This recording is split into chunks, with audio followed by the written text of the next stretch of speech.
Welcome to the Little Wins Podcast, where school leaders share their little wins that build strong culture, with your host, Karen Borchert.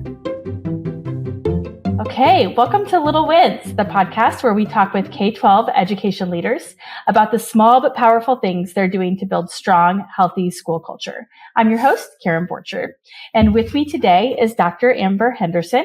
Dr. Henderson is a veteran educator and transformational school leader with over 18 years of experience in urban public education. She has served in a variety of teaching and administrative roles across both elementary and high school levels, with a deep focus on instructional leadership, equity-driven school reform, and community-centered school culture. Welcome to Little Wins, Dr. Henderson. Thank you so much for having me. I am so elated to be here. It is so wonderful to have you. Thank you so much. Well, let's just get started and jump right in. You have some amazing things that you are doing, and I can't wait for everyone to hear all about them. But let's just start out with a little background. Tell us a little bit about yourself and about your journey as an educator. Absolutely. So I am a proud mother of two. Troy Dior Jackson is 22, and I have a middle schooler that is getting ready to go to high school, Nina Simone. And I think situating myself in the work has always found itself back to parenting, right? And so I am a nurturer. I am a consistent advocate for making sense of what students need. I have a diverse learner myself, and so I really believe in the advocacy part of this journey. I taught 10 years at the high school level prior to becoming an administrator.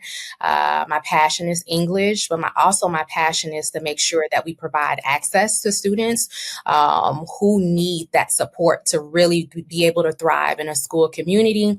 But my real passion is soul work, right, in the school community, right? Of course, we're here to ensure that students are making the academic gains that they need. But in order to do that, we have to really support this whole student. And I know we've heard about the whole child often. And so social emotional learning, restorative practices are pretty much the focus of my ministry, if you will, or my service as a school leader.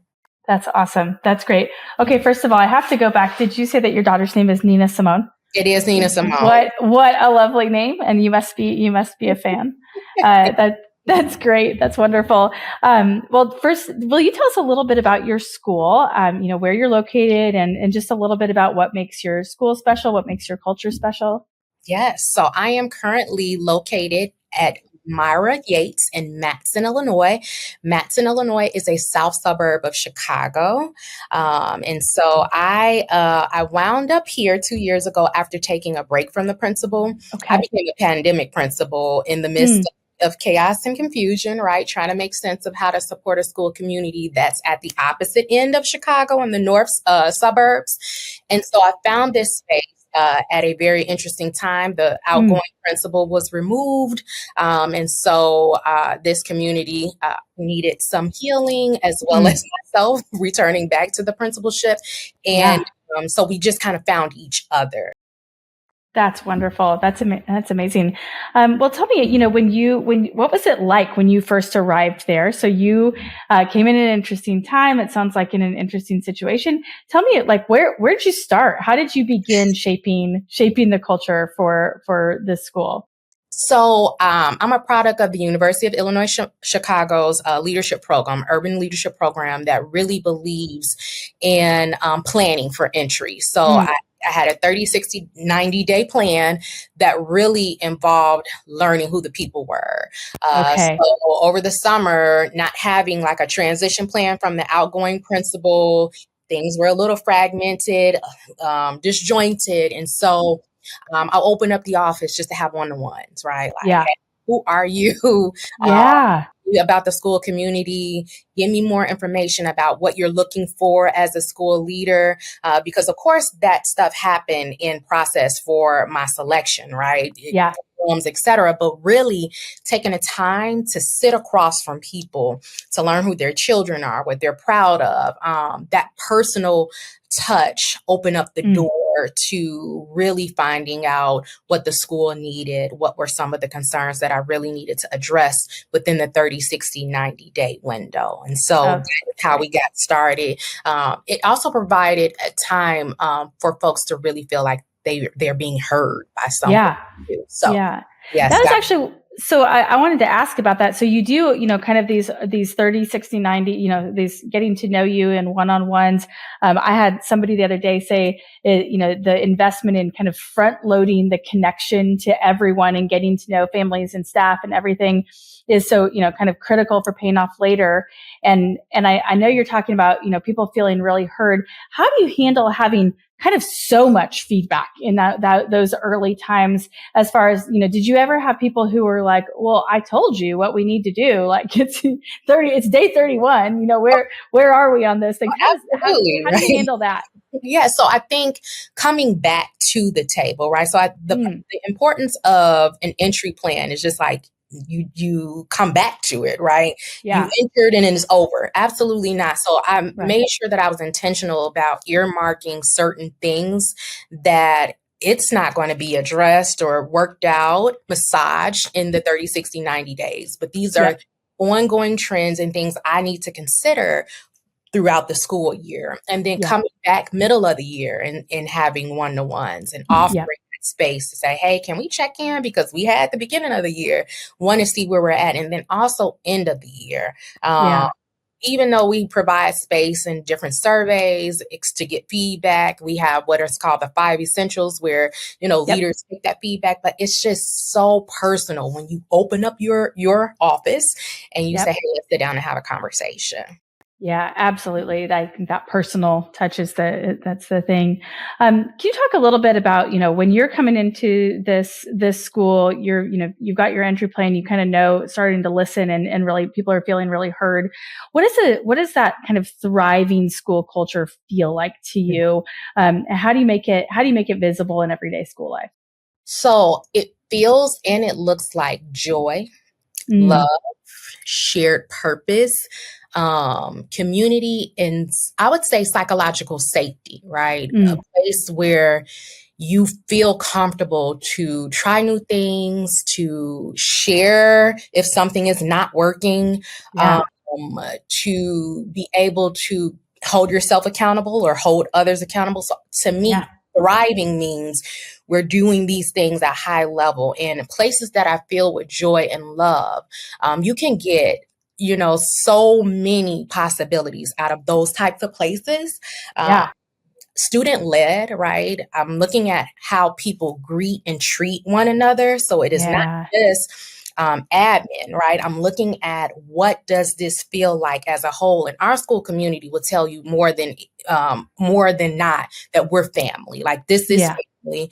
We spend a lot of time with each other. We share a fridge, right? We share family share, right? And so we often also note that families don't agree on everything, right? Sometimes there's a little dysfunction and chaos in a family, right? And not to be ashamed that there are those moments, but to embrace opportunities to figure out those moments together. And that's also thriving, right? Because we're not perfect. We're not perfect beings, and this is not a perfect place, but we want to make sure that we still feel loved and we still feel cared for. And so that's indicative of thriving too. Yeah, that is great. It feels like you're talking about a lot of things that kind of circle around the idea of trust, that psychological safety, that feeling that you can take risks in front of people, that you can mess up or, have, things not go well, in front of people. How do you do that? How do you build trust with your staff? How have you accomplished that? So I think it's by modeling that I'm a human being. Okay. Creating experiences where we can be vulnerable, but it really is showcasing that to be human is to have feelings, right? To be transparent, to consistently show up, to be visible, to engage in shared decision making, right? I'm not a tyrant. I don't hold all of the answers. I don't know all the things, right? Yeah. That has been part of the help of developing trust in my school community. I am typically very reserved and private. So from some, even like trying to find me on social media, you found me on LinkedIn, right? But I realized that created a barrier in establishing trust, right? I may not have to share all my personal business, but I have kids, right? Being very open about one of my kids' fight with, her own disability and her ability. Talking through how I, even as a parent, struggle to make sense of circumstances and challenges has created community. Because some of my teachers, they're like, I didn't know that was happening. I'm also experiencing that.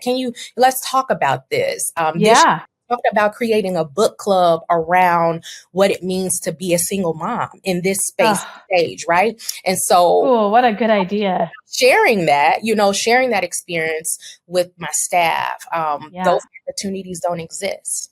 Yeah, absolutely. Oh, I love that. And it feels and sounds like, you can like feel the trust of this team coming through. So take us into your hallways and take us into your, staff meeting and into your school. Like what are the traditions, routines that have kind of become a part of, cultural DNA under your leadership? So I actually presented on this with my principal colleagues on culture and climate and what we're doing. So daily, we start the day with announcements. Every single day on the intercom, those announcements sometimes can involve mindfulness, SEL, celebrations, birthdays, what's happening across the school community. So as a school community, we are starting the day with joy. It has to be normalized. That is what we experience. I love that. I love that. I love that specific intention to start it with joy. We have to. Yes. Yep.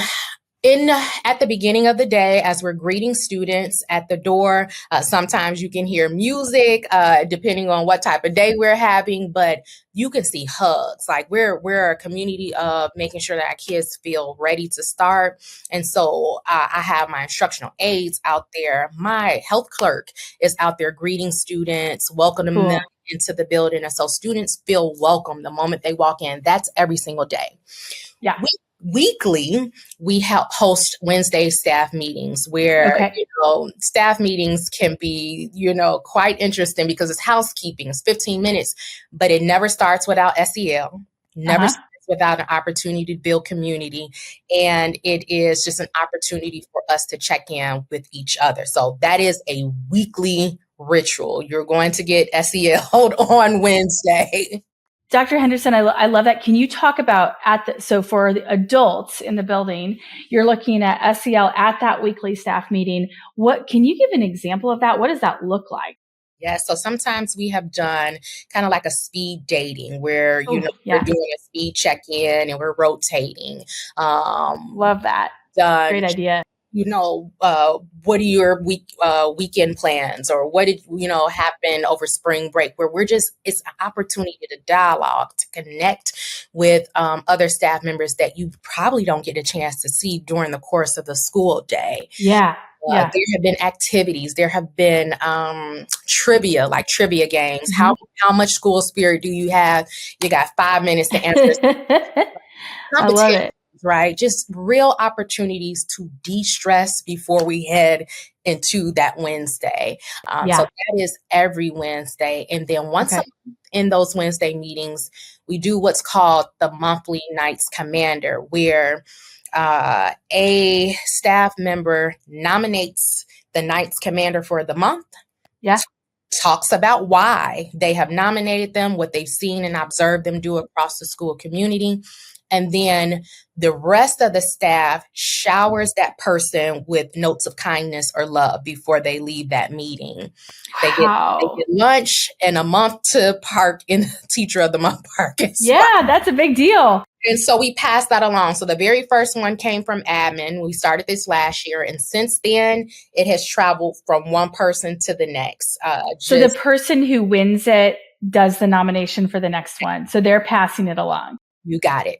I love it. I love that. Statue is a bronze statue of a knight. So you get to put that on your desk and have dialogue with students about how you and why you were awarded this, and helping them make connections with their own responsibilities within a school space. So That is That's That what. is cool. What is the effect of that? I mean, I cannot imagine how it would feel if you're the staff member that then gets showered with these notes and kindnesses and things like that. What is the impact of that at your school? So that is an process that came up this year. So first Okay. it was this recognition, and then I participated in a leadership fellowship with Surge in the Black Principals Network, where there was this Cool. practice of notes of gratitude, where we're constantly reminding each other of our magic, of our power. And I'm like, oh my gosh, like, teachers need moments to hear from their colleagues about their magic, about, the strengths that they have, because, this job is already super critical, super focused on improvement and et cetera. And so we need moments where we are showered with kind and encouraging words. Mm-hmm. Yeah, Mm-hmm. absolutely. Absolutely. I love it. I love that. Tell me a little bit about what happens when things aren't going well. Like, how do you handle, this sounds amazing. This sounds like a magical place. I'm coming to work at this school. And this sounds absolutely amazing, but I bet it's not always perfect. Right. So tell me a little bit about how does your culture of joy handle moments of challenge? Yes. So we've had our fair share of challenges this school year for sure. Okay. And I had to take a moment where it's like, I'm very, very focused on making sure that we are also progress monitoring, ensuring students are academically ready. Sometimes I have to take a step back as a school leader and check in with my staff, and my students, on that culture of care, right? So yes, is student learning still important and at the forefront? Absolutely. But if I notice that staff morale is low, we're trying to heal from a major situation, it is really trying to be more intentional about checking in with staff well-being and providing moments of care. Being able to step in if I know a teacher has had some information or a struggle. Hey, do you need a moment to take a step out? I'll be the guest teacher for today. And so being intentional and observant of areas of need and not just pushing through, because in that push through, you really lose folks along the way. And so you got to pause. Challenging moments are going to happen. They are a part of life. They're a part of the school community. But you cannot just roll over those challenging moments. Sometimes you have to sit with them and provide the right strategies or the right supports to build from that point on. That's fantastic. I love the distinction there between kind of moments of joy and moments of care, and kind of knowing which one is needed at the time. I think that's really great. I know you're really focused, and you have a big emphasis on restorative practices in your building and in your work. Can you talk a little bit about that, and why it's important to you, and how you implement it, and what that looks like for your building? Absolutely. So if I could just give a little back context, it was part of the work that I did as part of my capstone in my doctoral program. So it became the focus of my work at a high school that I was at. And during that time, deep diving in data, understanding the impact of punitive responses, excluding students, I became extremely passionate about equipping adults with the capacity to restore, because students' experience in the school space is what keeps them going, right? It keeps them attending, it keeps them progressing. And so if they're having a negative school experience and they're constantly cast out, the expectation that they're going to thrive and rise to the occasion is just the wrong expectation to have. Then I realized it applies to adults too. And so providing the restorative options and opportunities for adults helps them understand how to do it well with students as well. And so when I fast forward to this space, encountering challenges with staff, right? Challenging moments.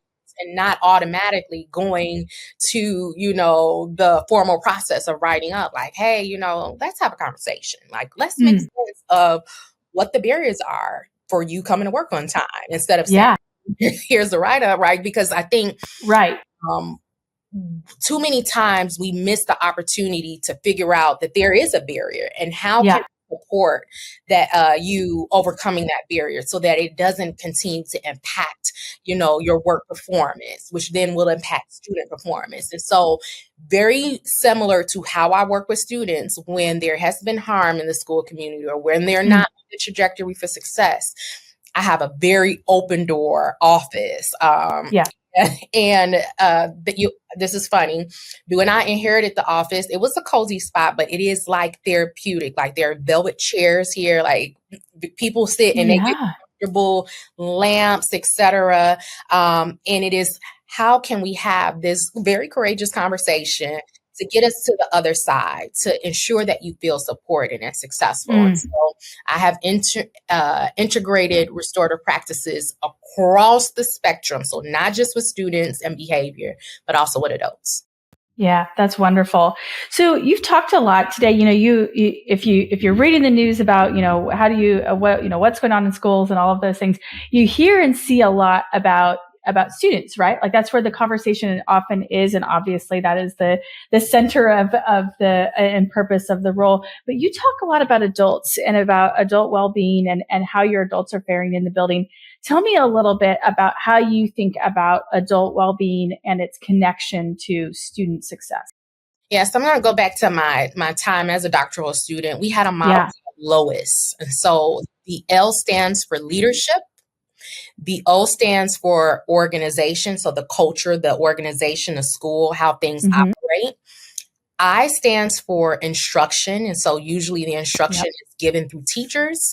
And then S stands for student outcomes.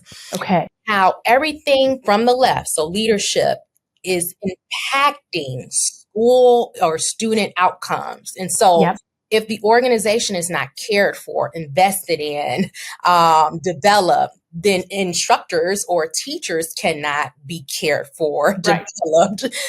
Therefore, students aren't. And so it is not top down, right? It is how do we develop the organization to make it a space that teachers feel healthy in, safe in, courageous in, so that students can have the outcomes that we want to see.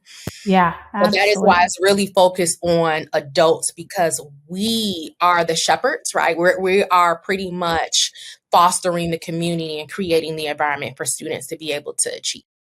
Yeah, absolutely. I love that. And I imagine, can you tell me a little bit about like, how do you reinforce that with your staff, or how do you talk about that as far as the importance of their own well-being, their own joy, moments of care, moments of joy, all of those things that you're talking about? Is everybody kind of like, everybody's sort of on the same page and kind of taking care of each other with regards to that? Does your staff, like, they know that connection between kind of their well-being and their student success? Like, is that something that you reinforce often, that you talk about? We're still being strategic about how to clearly help them make that connection, but it is in our conversation. We talk about you only get one body, right? I just had a conversation with a staff member, like, hey, we got to take our days when you take our days, right? Like, if you're sick, I expect you to take care of yourself, because if your cup is empty, you come in here trying to pour from an empty cup, like that's not going to get us to where we need to be. So I really talk about focusing on your overall well-being. That's physically, that's intellectually, that's emotionally and spiritually. Like if you are not sound, you cannot come in here and do your best work, which means you cannot expect students to receive your best because you can't give it. So it's actually a daily conversation. I'm asking about well-being. I'm making sure that folks feel like they can be human, be vulnerable, and take care of themselves. Yeah, absolutely. I love how you just said that. I just want to call that out, the idea of if you can't come in here and do your best work, your students can't receive your best work. I think that is like, like that's super good. That's wonderful. Well, do you think your students see that in your staff? Tell me a little bit about like, how do you see that show up in, how your students treat your teams, how your students treat each other? How do your students understand that focus? I see it in multiple ways. So I definitely see it in referral data, right? So if I'm looking at referrals, I'm being honest, I can tell what classroom environments are really engaging students on focusing on social emotional learning. conflict resolution, healthy practices for or strategies for grit and resilience, because they are the students in the classrooms that have the less referrals. So just being transparent. Yeah. When students are experiencing trouble, when they do come to my office, I can feel it in the conversation, right? As we're doing the reflective conversation, as we're going through a 4-step apology, students who are able to really narrate and say, hey, here's how I've been wronged, or here is how I've impacted the school community or someone else. That is indicative of the experience that they're receiving from their teacher. And so, I'm able to see students utilize the restorative language, utilize culture of care, talk about kindness. If they're able to hold themselves accountable, that's because a teacher that they have is modeling and doing that same type of work. And so I can see in pockets and spaces, but also in the data as well. Wow, that's super cool. Just for everyone to make sure that we all understand. Can you tell me about a 4-step apology? Yes. So a 4-step apology gives a student an opportunity to acknowledge what they did, impact that it had on someone else, what they could have done differently. So making sense of what the strategies that were present that they didn't take, advantage of in the moment, and then moving forward, what is the plan, right, to make sure that this is something that doesn't happen again. That's great. Do you use that with your staff too? So that's something we definitely have to consider. The staff know that it is definitely a student tool, but I'm wondering if we can adapt that, right? And use that. But yes. I'm thinking about using it with my kids later. I think it's pretty great. So I actually my own children. Yeah, you have with my angsty teenager. I do. That's what I was thinking about using it with. Require a 4-step apology before she gets her phone privileges back. Yeah, that's a pretty good idea. I really like this. I'm learning a lot today. This is wonderful. Well, okay. On Little Wins, we always conclude with kind of our three big keystone questions. Are you ready for them? I am ready for the 3 questions. Absolutely. Okay, here we go. The first one is, what are 3 words that you want to define your school culture? Yes. I'm going to say collaborative, loving, and safe. Those are my 3 words. Okay. Collaborative, loving, and safe. I love those. Tell me a little bit about why you picked them. Absolutely. So I'm going to first start with love. And this, I've been reading works by Bell Hooks lately just to understand love and how it leads to just different vantage points of success, right? What it means to feel loved.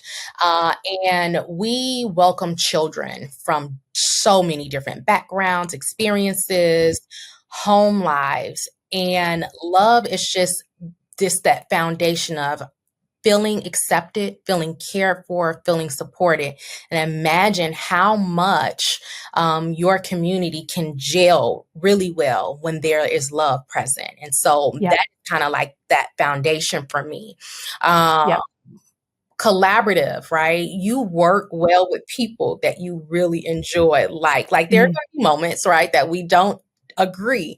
But when you genuinely feel loved and cared for, you will collaborate. You will roll your sleeves up and say, hey, what do we got to do to get this done? But I think in addition to love and collaboration, you got to feel safe. And that's where that psychological safety I talked about earlier, like, can I really trust you with me? And I want every person that comes in this building to feel like they can trust people at this building with them.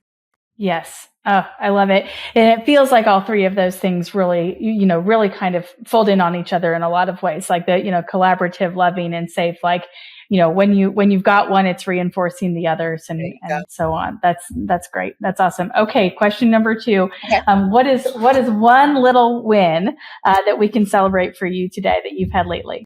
So this year I had a goal of improving my family and community engagement, and not just them being physically present at our assemblies and celebrations, but physically present in understanding how we are shifting away from punitive practices, how we need their I would say cooperation and participation in sharing our common language for restorative practice. And so I had a post-suspension parent meeting Monday, the first day back from spring break.